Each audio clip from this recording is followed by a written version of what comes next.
क्रोधित हो गए और उन्होंने चंद्रमा को क्षय रोग का शाप दे दिया। क्षय रोग मतलब सांस कम होते होते, शरीर कम होते होते फिर मृत्यु को प्राप्त हो जाना। तो जब दक्ष प्रजापति ने कहीं ना कहीं श्राप दे दिया तो फिर चंद्रमा को क्षय रोग लग गया और धीरे धीरे करके उनकी जो कांति थी कहीं ना कहीं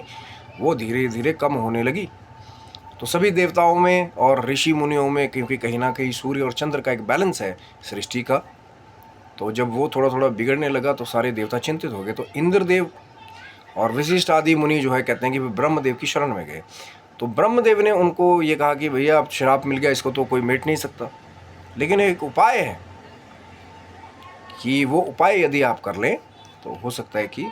चंद्रमा का जो जीवन है वो बच जाए। कि अब सिर्फ वो बचे हैं जो कहीं ना कहीं कालों के भी काल है, काल भी जिनके वश में है, वो महाकाल देवादिदेव महादेव की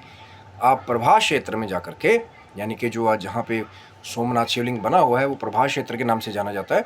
आप चंद्रदेव वहाँ जाकर के आराधना करें, बाकी सब देवता इनको लेके जाएं, भगवान शिव की शरण ग्रहण करने से इनका कल्याण होगा।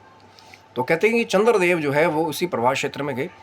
और ऐसा कहा गया कि पार्थिव लिंग का निर्माण करके 6 महीने तक चंद्रमा वहाँ महामृत्युंजय का जप करते हुए खड़े रहे। अब कई जगह तो ये भी विवरण मिलता है कि 10 करोड़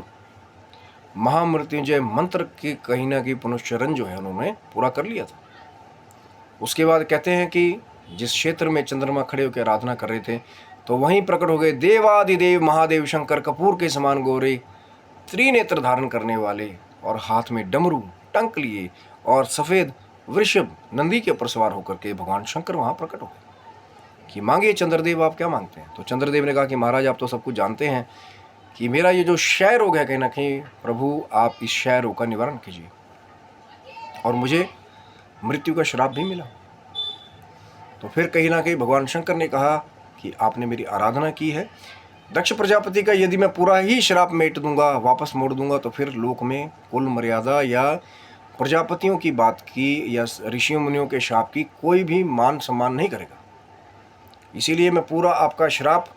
तो नहीं मेट सकता, लेकिन आपके जीवन को बचाते हुए एक व्यवस्था आपकी ऐसा करता हूँ कि 15 दिन आपकी कलाएं बढ़ेंगी, यानी पावर में वृद्धि होगी, और 15 दिन तक आपकी कलाएं कम होंगी, लेकिन आपका जीवन जो है कभी समाप्त नहीं होगा,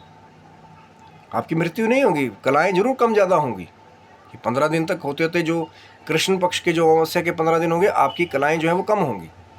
लेकिन प्रतिपदा से लेकर के जो पूर्णिमा पर्यंत 15 दिन पड़ेंगे उसमें आपकी कलाएं बढ़ेंगी। तो आपने देखा होगा कि पूर्णिमा के दिन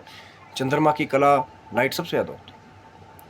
तो इसीलिए फिर ये जो आशीर्वाद है कहने कि भगवान शंकर ने दिया, और इसी के द्वारा वो जो शुक्ल पक्ष और कृष्ण पक्ष की जो व्यवस्था है कहीं ना कहीं वो हुई।